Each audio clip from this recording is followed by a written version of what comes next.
Well, I want to give the audience enough of what they're familiar with, and at the same time give them something of what they're not familiar with and they're going to be surprised by.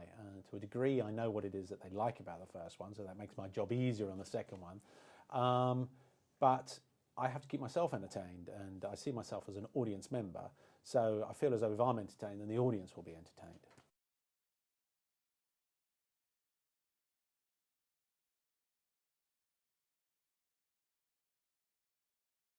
Filmmaking is not, as people like to tell me, like coal mining, right? In the sense that it's not as grueling, but sometimes I'd beg to differ because they are long hours. You do get paid well, but the hours are long, and flight after flight catches up with you, and it's a schedule, and you have limitations, and you have a budget, and there are all sorts of limitations, and somehow you have to make sure that you can maximize on what it is that you've got. Needless to say, that means they take you up to the point of physical breaking point, because that's where the most amount of profit is. So you know, it does grind you down, and there's only so long you can work that hard for.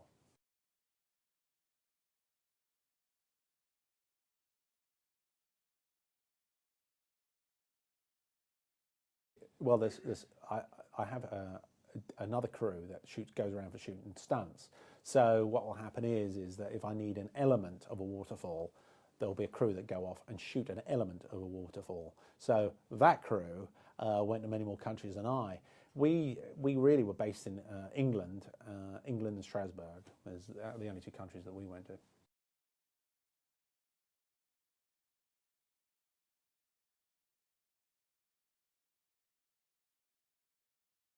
Naomi, we just seen Girl with the Dragon Tattoo, and she's kind of conspicuously attractive as an actress in that.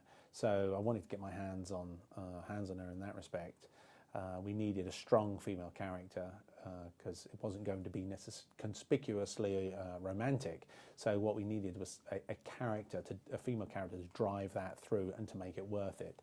So Naomi just seemed perfect and organic for that.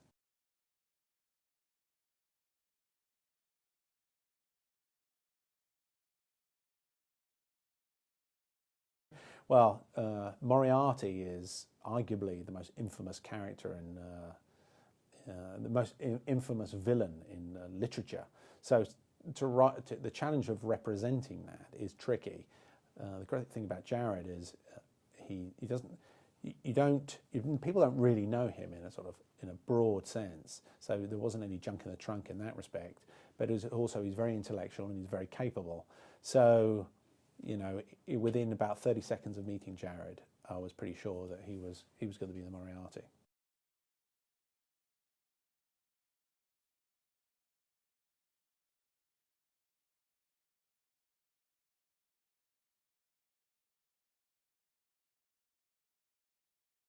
The nature of Sherlock Holmes and Watson is episodic by its creation, and my feeling is that if Conan Doyle was still around, he'd be writing screenplays, and essentially that's what he did. He did the 19th century version of that, and it was very cinematic and Bond-esque. I always felt his vision. Hence, when it got presented to me, it was a no-brainer for me to get my head around it.